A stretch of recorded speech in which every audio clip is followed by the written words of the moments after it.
It's similar here. I don't start until the last weekend of May. That's when I put everything in the ground. Hmm. Yeah, so pretty similar Yeah. then. Just a couple weeks off. I was always told, my grandma always told me, Mother's Day rolls around, you better be planting your garden. Yeah.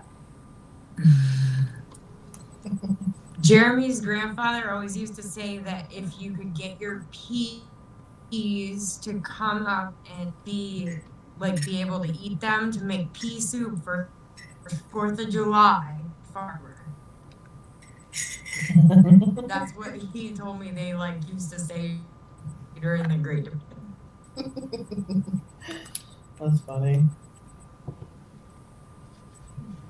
Well, should we get started or wait a little longer?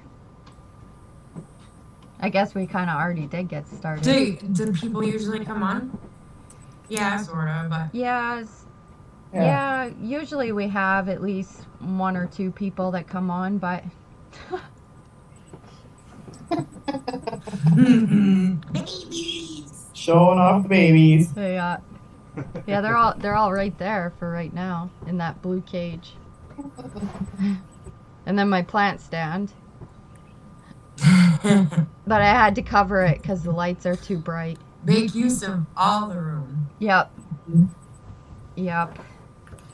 Yeah, you should see my bedroom. It's incubators, incubators, incubators, and hatcheries.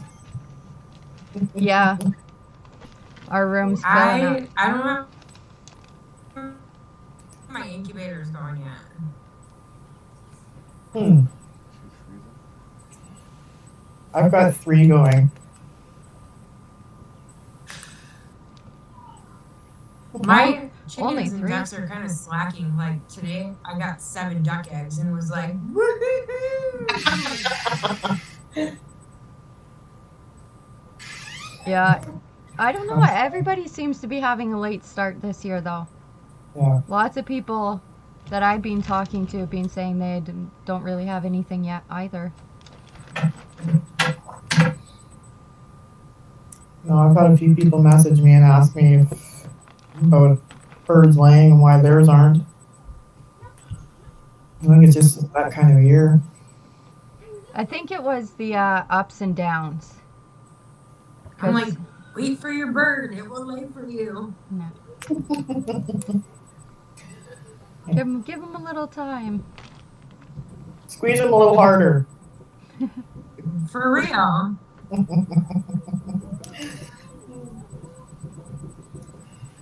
Give them a little nudge.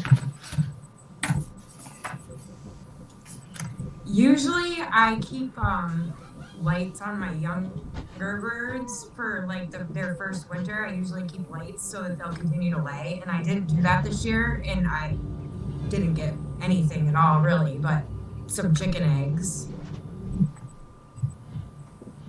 Do you find the chickens lay better than ducks? It depends on the breed. Like I have some little baby bantam cochins, and them things and Oh. they'll have babies, and you need to start laying. I think they're 3 or 4 years old now, and they're still doing that. But then there's other breeds that are like seasonal layers. Oh, okay. Yeah, I've had people ask if the hardier ducks actually are better layers than the chickens, and I never quite know how to answer them because usually our ducks will continue to lay through the winter. So I just say our ducks usually continue to lay through winter, but I can't talk about chickens since we don't have any. So Yeah. Mm-hmm. yeah, yet. Usually, like my ducks normally are the better layers during winter, but I get are from the ones that I added last spring. Mhm. So like they had just come and started to lay when winter came.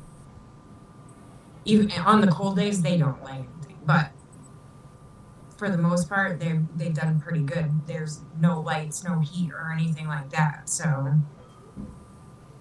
Are your guineas laying?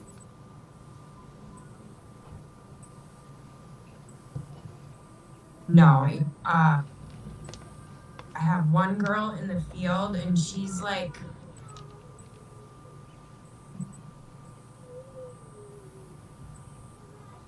4 or 5.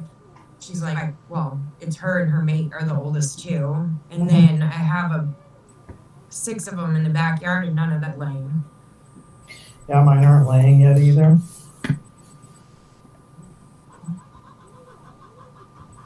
I wish they were. I have a flock like in each area because they're my alarm system more than anything. Yeah, but even the wind blows the wrong way and they're letting loose. Mine don't. Like, they did when they were younger. Was figure out like what's supposed to be there and what's not supposed to be there. They only make noise if something's trying to creep up on them, or if I'm not fast enough with the food. Gotta love that, eh? I'm gonna try to. Some do, not mine.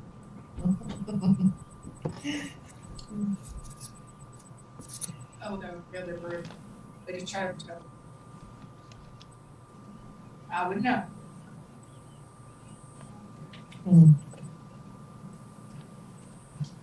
No, I think my guineas are fine. So I don't know if anybody's gonna join us, but we can Yeah, well, I know Heidi make a wants. video or whatever.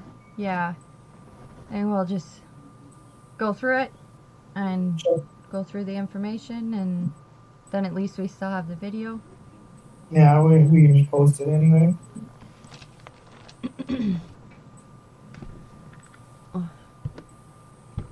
Oh, I'm so uncomfortable today and sore.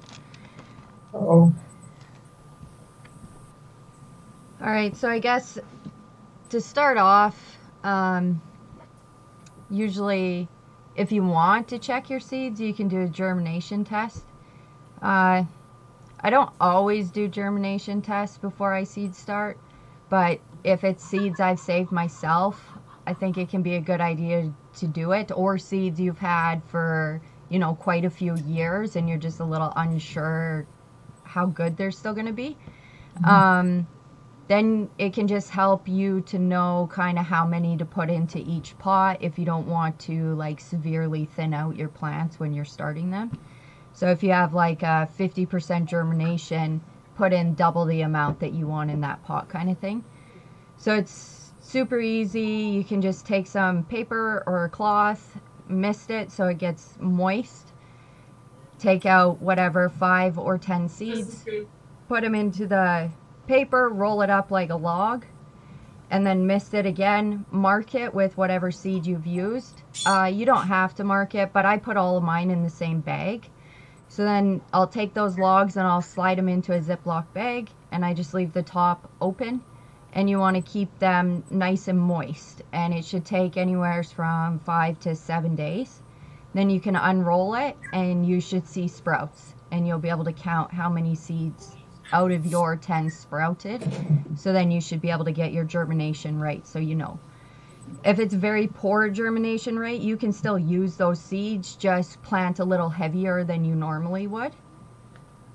And like I said, I don't always do it either. It's mainly because we seed save, so it's mainly just my own seeds, just to make sure that everything went properly, basically.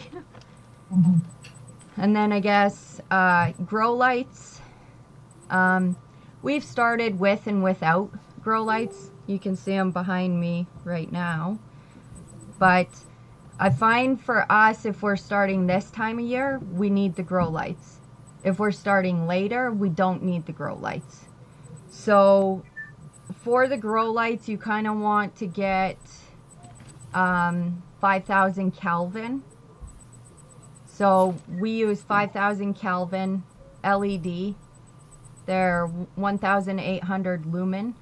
The Kelvin is like ours are a blue-white light. You don't we don't find that you actually need the actual grow lights that have the red spectrum in them. The red spectrum's more for like flowering. So if you're going to keep plants in your house for a long time, then you might want those full spectrums, but these shop lights are so much cheaper and we found they work just as well. So you might as well go the cheaper route. That's what I think. You'll want to, if you're going to use the lights, it's most important in the first week for their lighting, first week that they come out of the soil. So if you're not going to pay attention, like you're just going to stick your germination trays into blackout, your plants can get a little laggy if you don't catch them right away and get them into sunlight or under your grow lights. If you're going to use the grow lights, put them 2 to 4 inches above your sprouts, and then as your sprouts grow you can raise your lights up. If you're doing it in a window, you'll want a really good window. I mean, we start with these, and then when our plants outgrow them, then we go to a window. But Courtney, you had said you guys do it a little different, right? I do. I don't use grow lights. I don't even have any grow lights. Except the heat lights for the baby chicks. So we bought a little house on lots of land and we built additions onto it to make it bigger. And when we built the addition, we put the windows in where, like, the ones on to this side of the house is where the sun comes up, and then on the other side is where it goes down.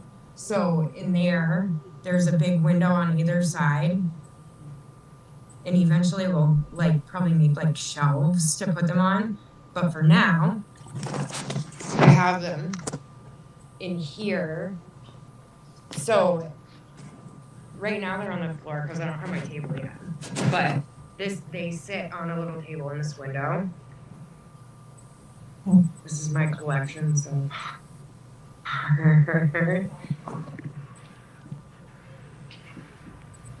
Oh, you're kind of freezing. So when they're just in the window, then I have to turn my trays each day. By turning the trays, because when the sun's coming up, seedlings are coming up. The seedlings kind of start to grow towards the window. So if you turn them every day, then it makes the stems a lot stronger for when you put them outside. Like some people have to put their tomatoes on stakes because we like turn them back and forth. It makes the stalk really strong. So eventually they do need stakes to hold once they start to have tomatoes, but until then we don't use them. Yeah. And I mean, later in the season, with our self-facing window, we can start like a lot of our cooler weather crops in that window. But it's like your house, it's enough sunlight throughout the day, right? Yeah. So, I mean, Yeah. whatever works for... Even...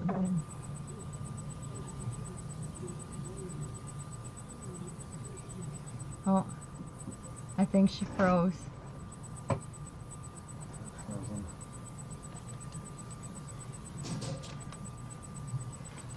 But, oh, is she coming back maybe?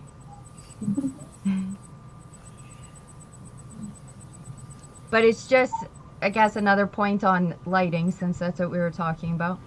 For those seedlings, the most important time for them to get long lengths of light is from the time they sprout for the first week. So, if it's darker like it is now, they say to give them between 14 to 16 hours of light.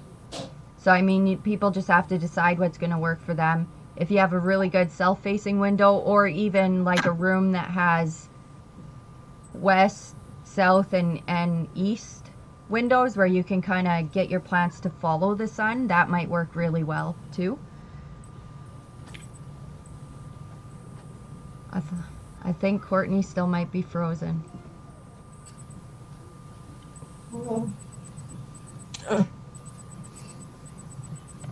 Oh, I heard that. Mm.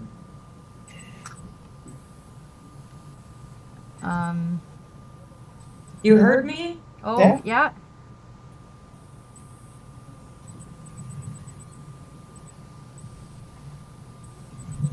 Can hear, but your camera looks frozen.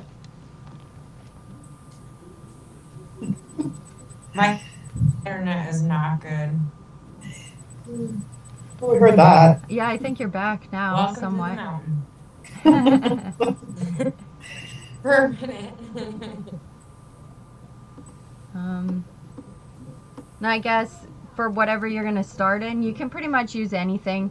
You can buy like cells, so they're like a tray, usually 10 by 20 inches, and you can get them so there's like 72 cells, so they're little tiny areas to plant in, or you can get bigger ones so there's less plants go into them, but they have more room.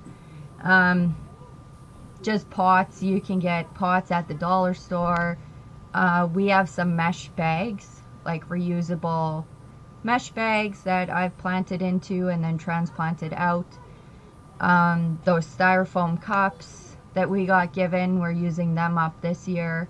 I've seen people use Dixie cups. It's really whatever you want to start in is I don't find it's going to make a huge difference. Make sure it has holes in the bottom so that your soil obviously can, bottom watering is a little better than top watering for starting, which I'll talk about with the watering, but we don't do anything fancy. We don't have the fancy 72 cell starters or anything like that, because ours are in for so long. Like the jalapeno peppers are coming up to 3 weeks, I think, since they've been started. So those little, they would have outgrown those little cells already, and I would add to transplant more often.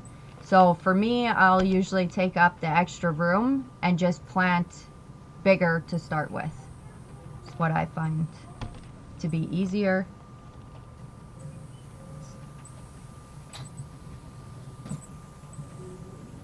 Do you find like the depth of the soil makes a difference? Yes and no. If your soil temperature, there kind of is a little bit of science behind it. It kind of depends on your plant.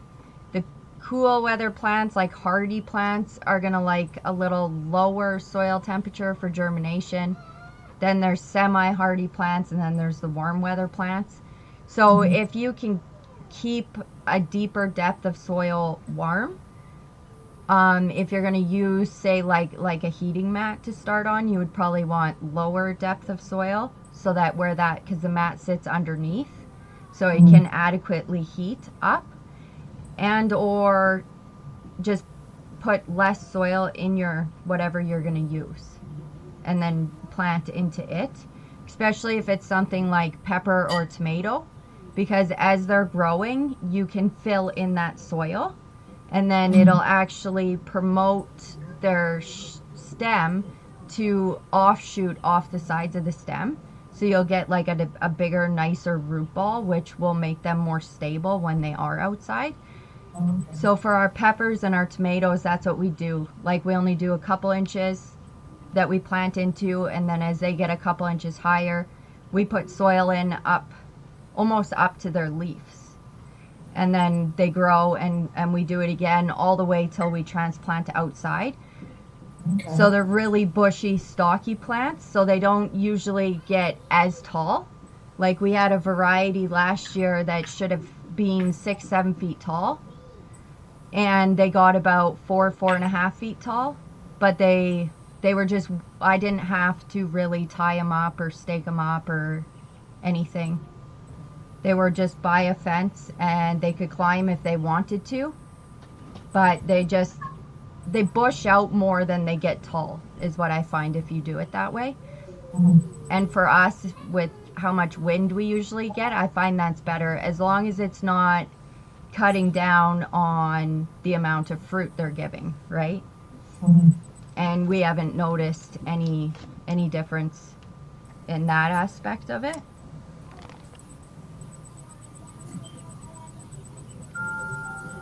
I think, so I guess starting mixes, there's a bunch of different things really that you can use to start seeds. I know I wanted to let Courtney talk about compost because we compost. We just never bring compost in the fall. It always gets forgotten, left out there, so it's just frozen. I can't really get anything out of it. You think I would learn to be better to bring that in, but no, that's just not something I've made a habit of doing yet. Composting.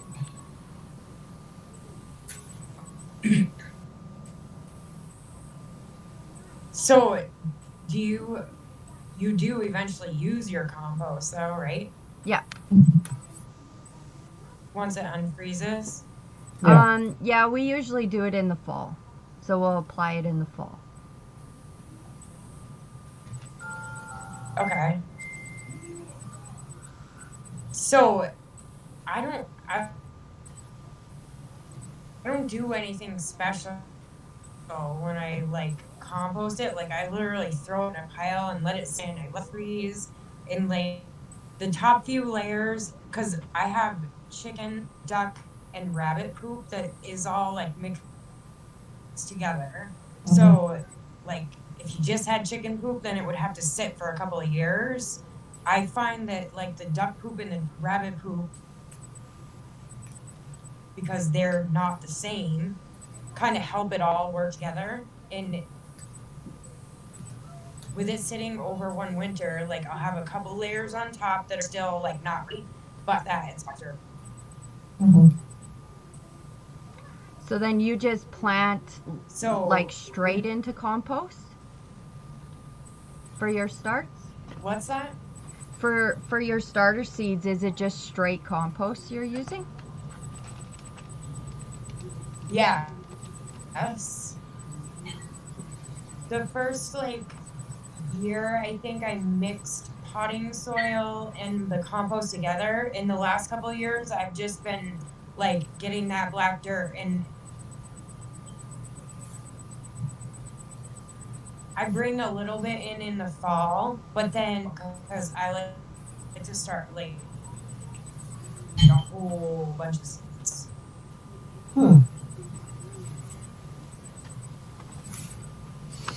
Yeah, we went to try to get our compost. I thought, oh, maybe we can scrape off enough of the frozen to get to the middle where it's warm, right?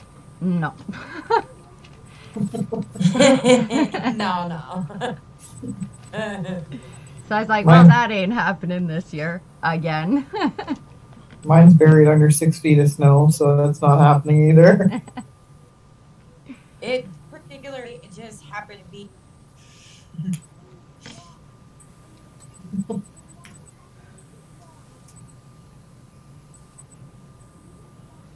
Just lucked out that it was warm enough. Yeah. Yeah. Well, that works out well. We do the potting soil. We tried. We usually have like a spring thaw, and that's usually when I get a good amount of it.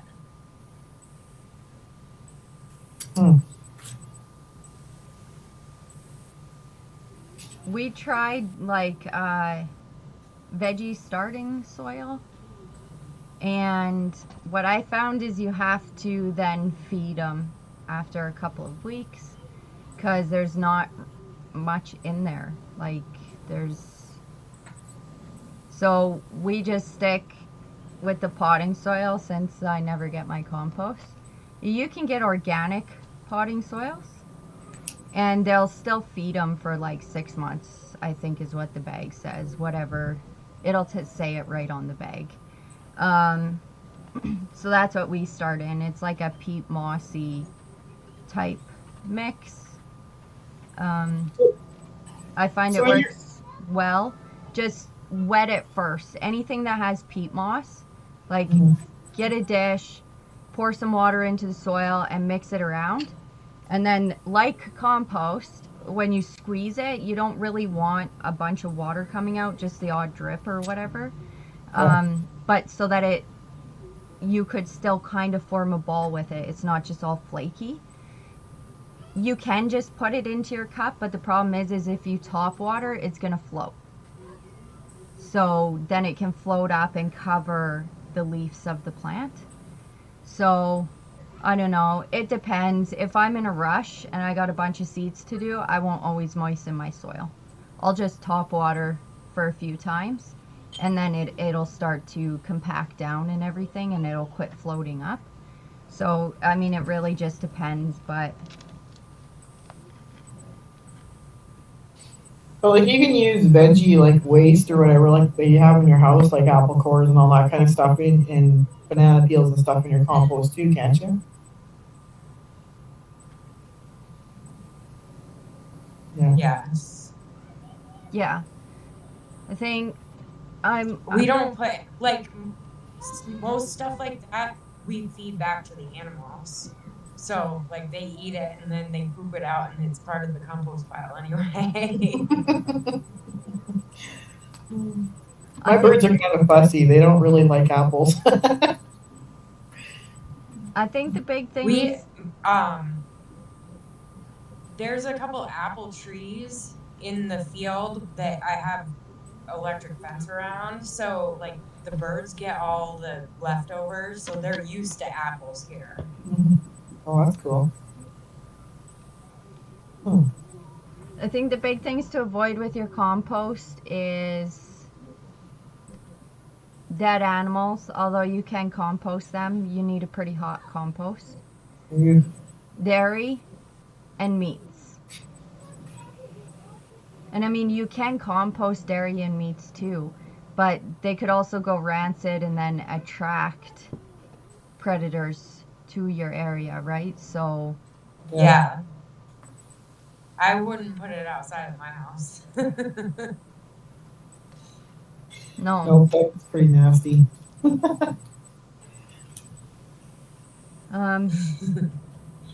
And then, I wanted to just, we don't do worm compost yet, like vermicompost, but it's something we want to start, so I've been looking into it.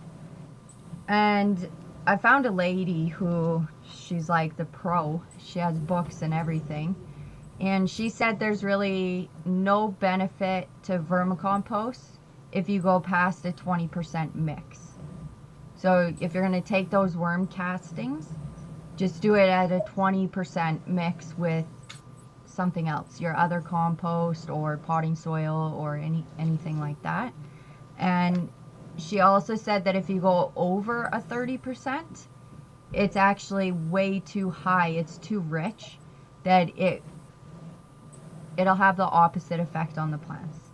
It'll actually be bad for the plants. So don't overdo it with the vermicomposts. And then they say you should sterilize your starting soil. That's something I've never done, whether it's has been our compost and or the potting soil, or when we tried the actual starting soil. You can do it by boiling water, pouring boiling water over it, or heat it up in your microwave. Or if you're like us and don't have a microwave, you can heat it in your oven. But honestly, unless you're doing the starting soil, which actually doesn't have any good bacteria in it, I personally wouldn't heat compost or potting soil, because you're going to kill everything that's good in there as well, right? So it could be important for the starting soil, because they say there's pests, eggs that can be in there, right? And then you'll get overrun inside your house with them. If we notice anything crop up, I use neem oil. So you can get like a bottle of neem oil pretty inexpensively. It's like a natural, it's like a natural pest insecticide. There we go. That's the word I was looking for.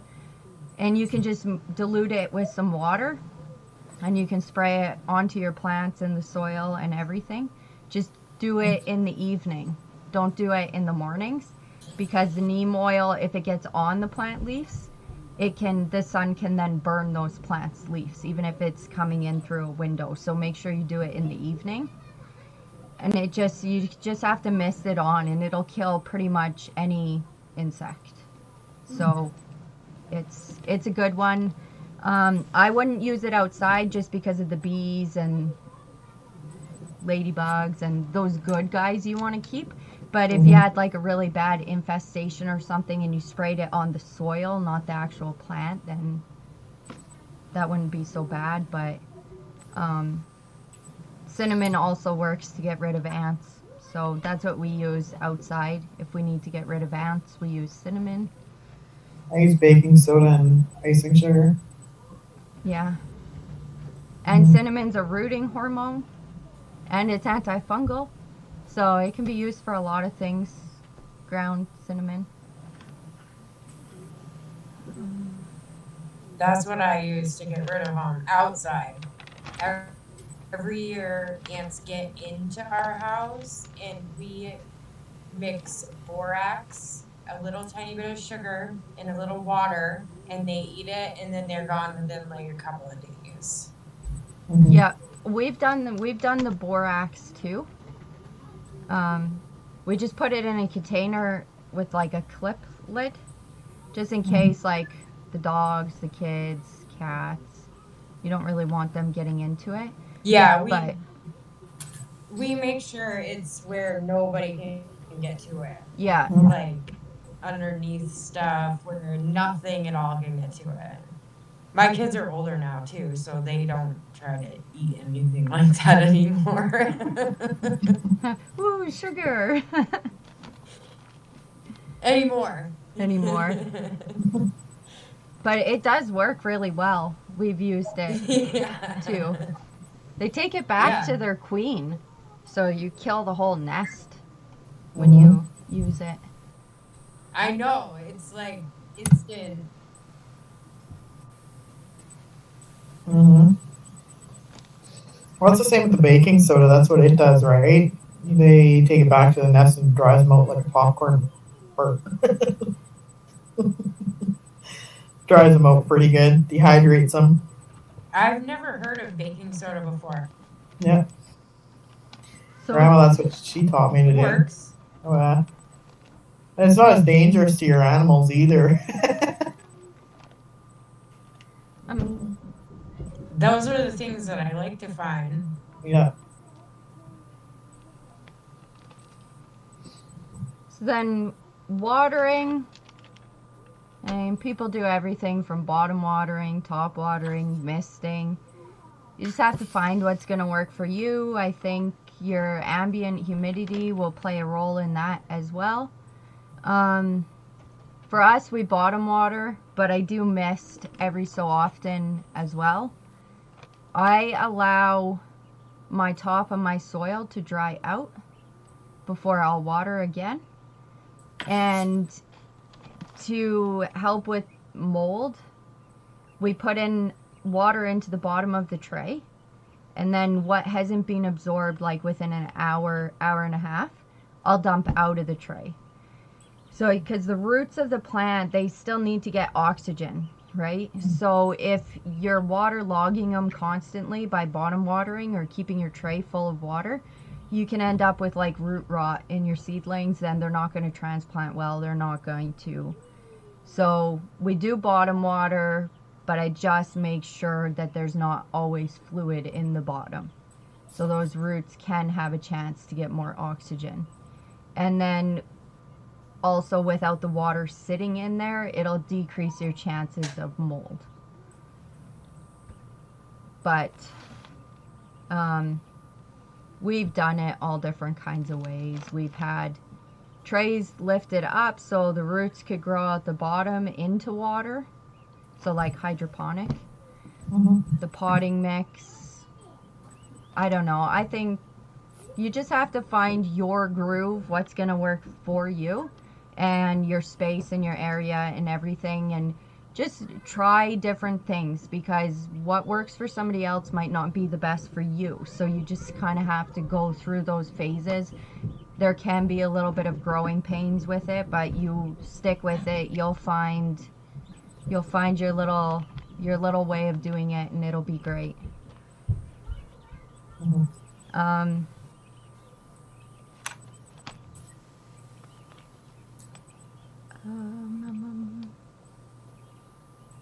oh, timers. Most people use timers for their lights. We're up for that amount of time anyway, and I check the seedlings in the morning and then before I go to bed. So I don't use timers. If you're going to do it for that 16 to 14 hours, set your timer and then you don't even have to worry about it. If, like I said, if you're using the compost or the potting soil. With the grow light? With your grow lights, do you leave them on all the time, or do you have a certain amount of time that you leave them on for? For the first week after they come out of the soil, it's 16 hours that we leave ours on for. And then you can lower it down to 14 hours, but I have a bunch of stuff at different stages, so I usually just leave mine on for 16 hours. Once they outgrow my shelf, they go into a window. Yeah. So then they just get the natural light from the window. Okay. But yeah, like with our peppers, when we started 3 weeks ago, we were still getting dark at like 5:30. So sun was coming up around 8:30 and getting dark at 5:30. So it's not enough for peppers, right? Some other crops, cooler weather crops, can do those lower lights. But for us, when we need to start like our hot peppers, bell peppers, tomatoes, we just don't have enough natural sunlight yet. So I just give them that boost for the first couple of weeks with the grow lights, and then into a window they go.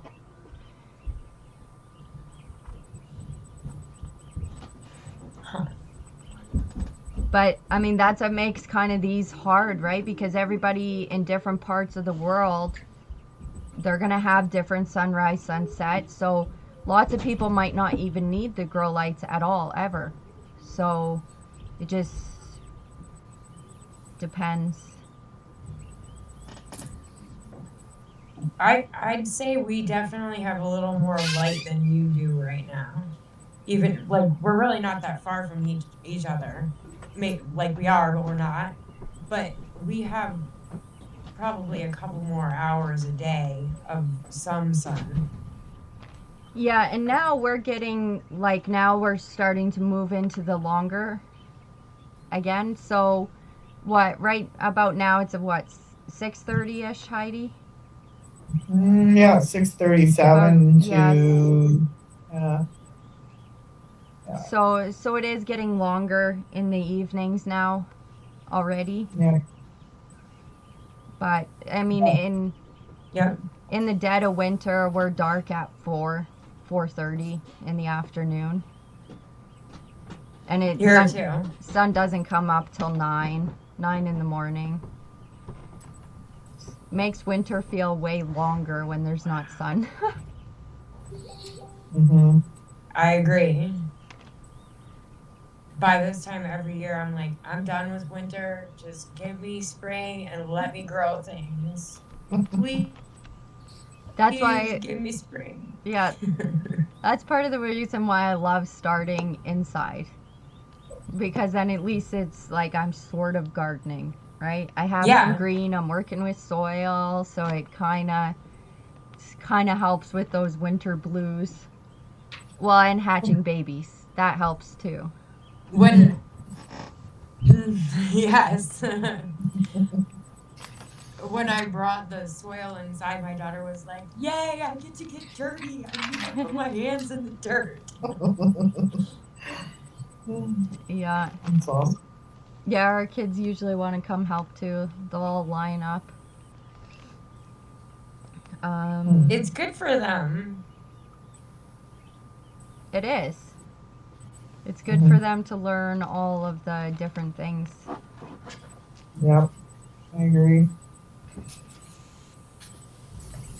I just need more rain in the summer. Yeah, you do. You need more rain. I have cactuses growing in my lawn.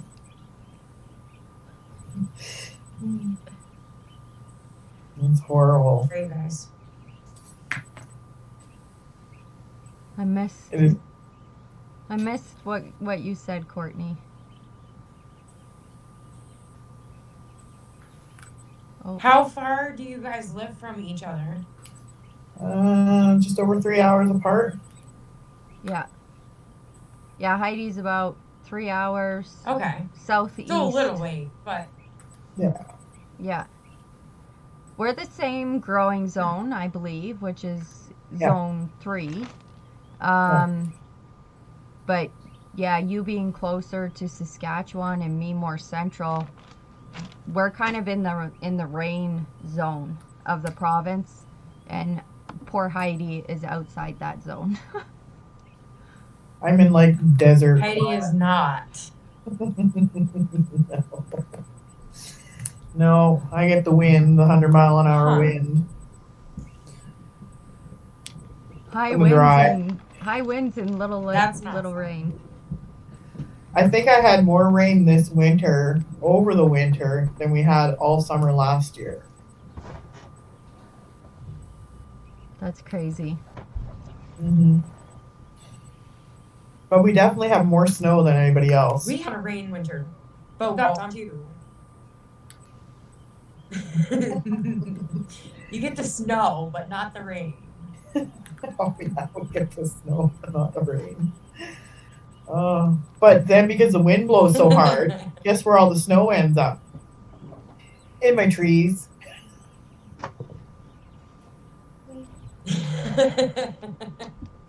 So the trees are happy. Yeah, when you dig out your duck pens, just start piling it into the garden spot. I like it. Right? Gonna have to.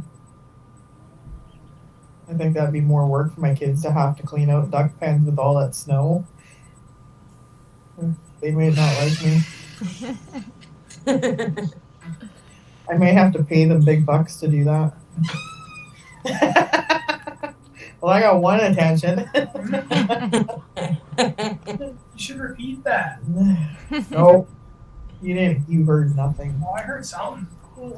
They're like, big bucks, what? Right? Put it all on my garden.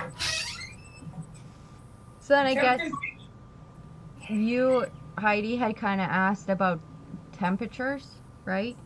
Yeah. That's kind of hard to answer because it does really depend on the type of plant. So if you're doing like a cold weather crop, like broccoli or cauliflower, they'll actually get leggy if the temperature's too warm. So we do our warm weather crops separate from the cold weather crops. So the warm weathers, we just start in a warm room. I tried the heat mats last year. They didn't really make a difference for me. And our cool weather crops, we start in a colder part of the house. Do they usually have those on the package of seeds when you buy them, though? What kind of temperature they need? Or is it something you have to Google? You're probably going to have to Google it. It will tell you on the package, like, I think broccoli says, it's been a while since I bought broccoli, but I think it says you can sow it up to 3 weeks before your last frost, kind of thing. Okay. But for cool weather crops, I wrote down their temperatures. I have some facts. What's that? I have some seed packs. So on them, it doesn't say temperatures. It just has like the map of when you should put it in directly into the ground with me, and it says like this one is peas, so it's 63 days to harvest, but it doesn't have like a lot of information.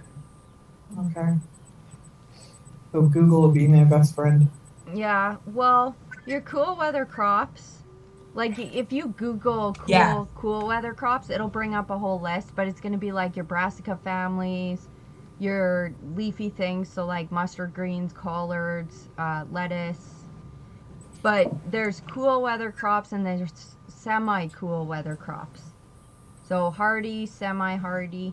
Your hardy crops, you can plant them a lot sooner, especially if you have a way to cover them. So Oh, your very hardy crops like the broccoli, Brussels sprouts, cabbage, collard, peas, yeah. onions, kohlrabi, leeks, they can take a frost. They can take a freeze. So they still need +4 to +7 to germinate soil temperature.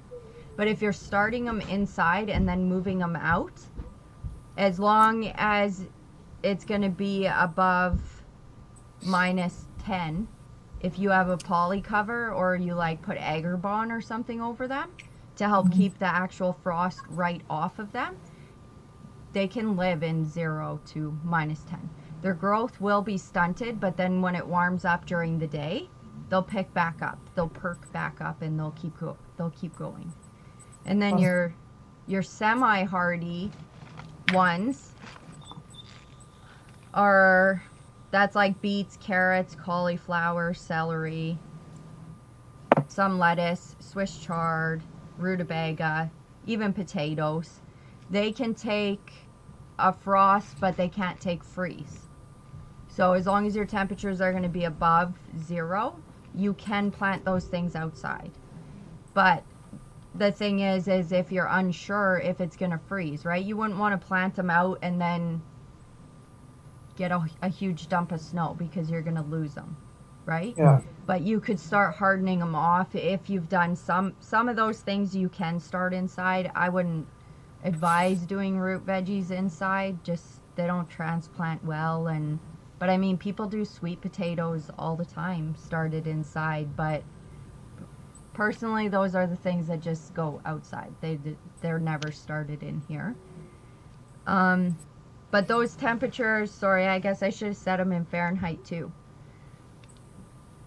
So the -10 Celsius, that's 14 Fahrenheit. So those are like your, I'll remember eventually. those are like your real hardy crops that can take freezing at night, as long as your day temperatures are warm, right? If it's going to be an extended period of freeze, they're not going to do well. But, and then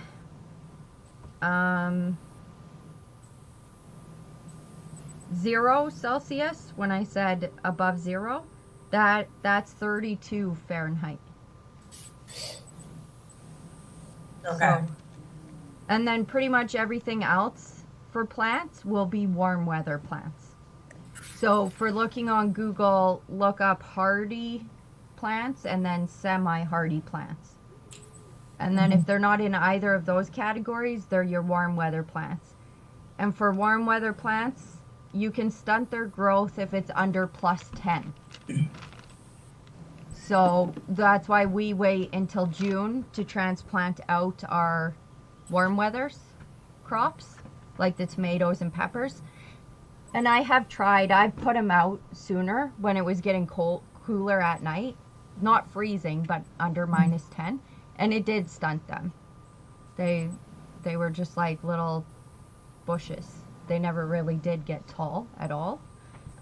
They did still fruit, but not very well. So I do advise keeping those warmer weather crops protected until it is warmer at night. Does that help a little bit, Heidi? Oh, definitely. Thank you.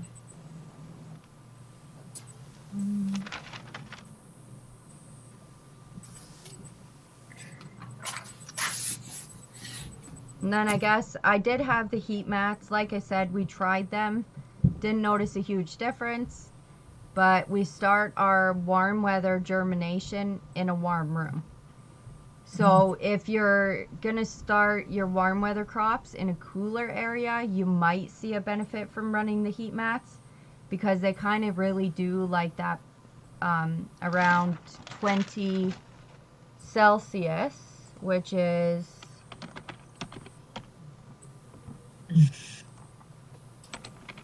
32, oh, hang on, 20, 68 Fahrenheit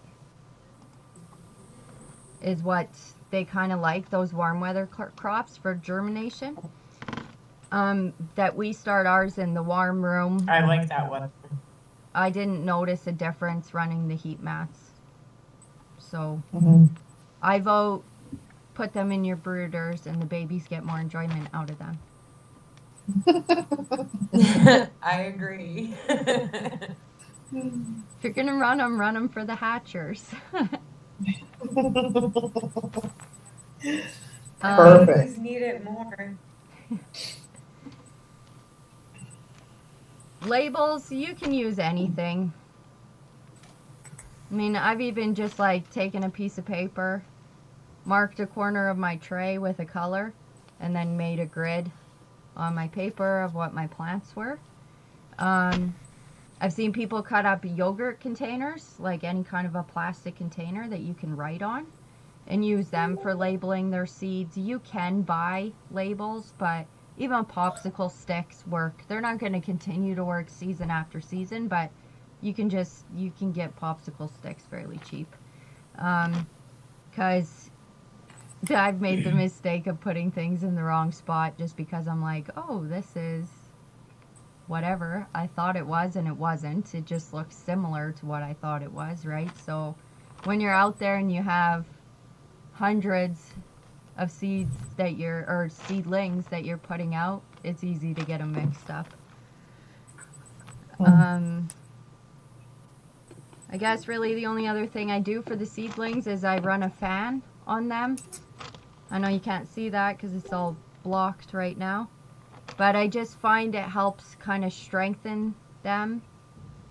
Like Courtney was saying with turning them in the window, flipping them back and forth so they're lean the opposite way. They got to stand back up to lean this way, and then you flip them again. Kind of the same concept. That's strengthening the stem. Running the fan can also strengthen the stem on them, and I find it also helps with any mold. Like if I've overwatered or I've allowed the kids to water and they overwatered, that fan can help keep some of those other little issues that can crop up at bay a little bit. The last thing I have is hardening off. You gotta harden off properly. You can't just toss them outside. They're not gonna live. So we take it slow with hardening off. And technically we're hardening off right from the beginning because ours are under the lights. Then they go into a window.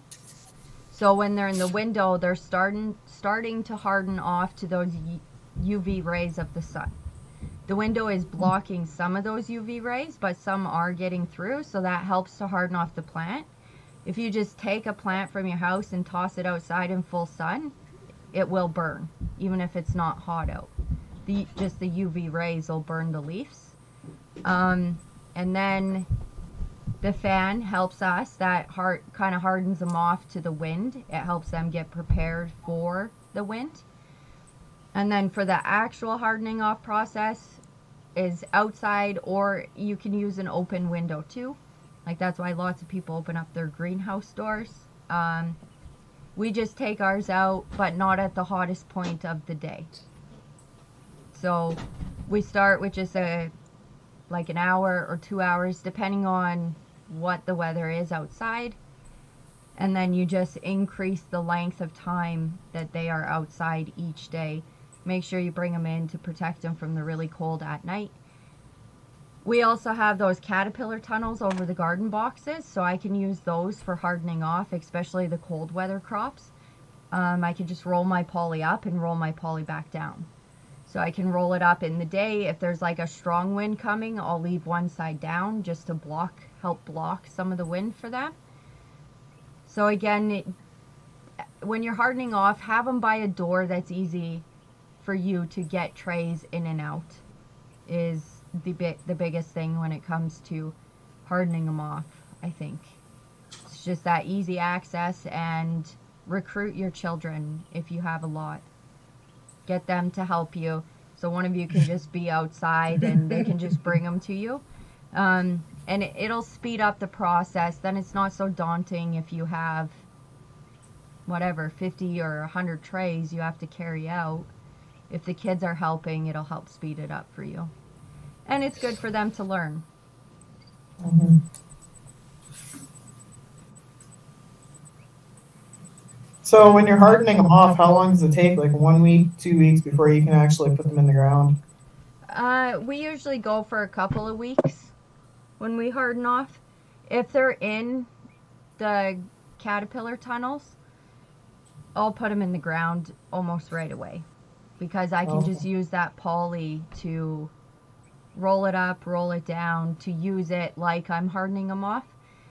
And those would be the cool weather crops. But I do use some of those tunnels to harden off, like the tomatoes and the peppers and stuff too. I just have to bring them in at night if it's going to get too cold. So you just have to kind of pay attention to what your overnight temperatures are going to be. Yeah. But yeah, it's usually, I find the cool weather crops harden off a lot faster than the warm weather crops. So you can probably get away with like a week with the cool weather crops. Start at a few hours and just increase it each day. And then before you put them in the ground, start leaving them outside at night. So if after your first night they look really hurting the next morning, then maybe keep them in their pots and harden them off during the day and only part of the night, and just do it slow, especially until you get used to it and you know how fast you can do it for each crop. Okay. And so we usually start with like mid-morning, and then I'll bring them in at the hottest point of the day, just so they're not getting like that straight beating sun on them. And then I just start lengthening through there. Okay.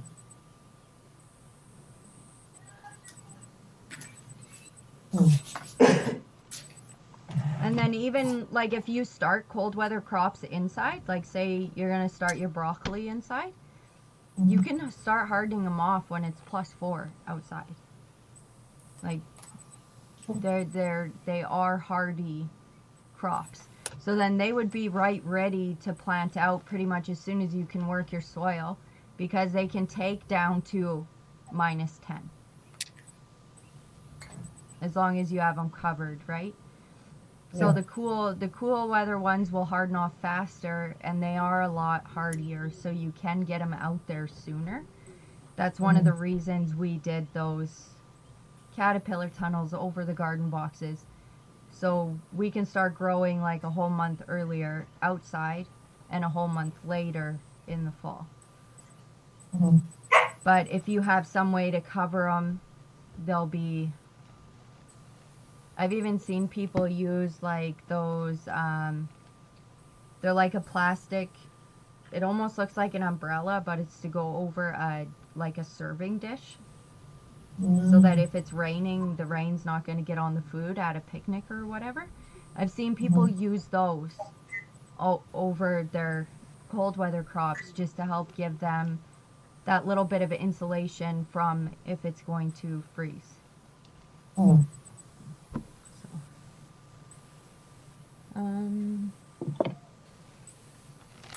I don't know. I think we kind of covered everything, unless you have some questions. No, I think I've been asking questions the whole time. Oh, I guess I should have said you can find your first and your last frost dates on the internet. We use the Farmer Almanac for our zone, I find that they can be they're a little more specific. So, like, you can find it on the government website too for Alberta.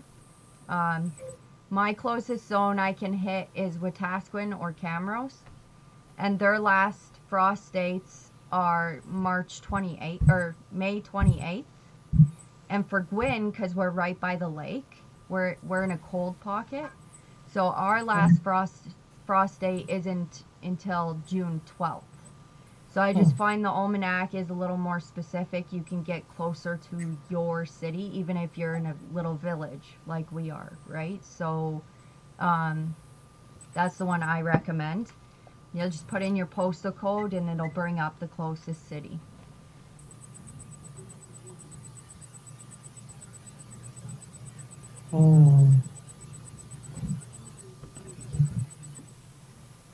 You might have to put like farmer almanac last first frost date. Yeah, I'll just. No, I don't want to give my email. Doesn't want to bring it up. No, it wants me to give me my email. I'm good with it. So it can send you a bunch of crap. Yeah, hard pass. I don't need that. Okay, so it's saying mine is May 26th for the last, and then September 7th for the first. Yeah. Yeah, so see, So- I know it's because we're by the Wow. lake. Because mine is June 12th for last, and my first frost in the fall is August 31st. But I think it's because the lake is literally right there. So it just changes up the weather for us, I think. Yeah. Oh. But I also think that's why we get a lot of rain.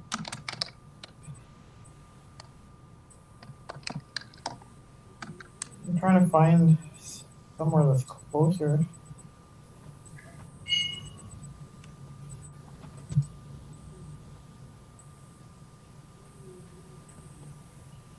And the frost dates are kind of important because your packages are going to say, sow directly into the ground so many days before last frost. Or they'll say don't sow until after last frost. So if you have certain things that aren't going to germinate well, or they're going to be totally killed if you plant them before last frost, you'll want to hold off on planting those. Yeah.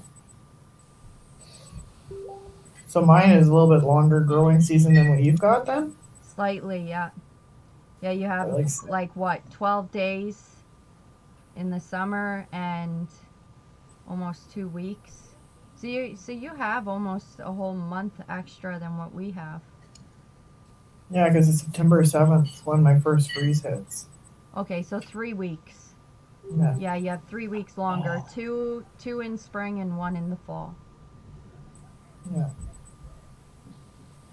That's good. Okay, I looked up your Farmer's Almanac because I've never heard of this before. And mine is our last frost is supposed to be May 8th, and first frost is supposed to be October 3rd. So I guess I'm luckier than you and get a little bit more time. You get like almost 2 months more than we do. It says growing season 147 days. I've never really thought of it Yeah. that way, but I What? know that our season like really isn't that long. But 147 days it seems like an awfully long time. Yeah, like mine is 107, so Sandra must be less than that. I'm 78. I have 78 growing days. Yeah, when That's why you said that, I was like, wow, that's really short. yeah. So we do, like, I start some broccoli inside and I'll put them out early. Like early in the year. when it's still cold. And then we'll start again so we can put out when we direct sow our seeds on May long. And then we'll also put more out after.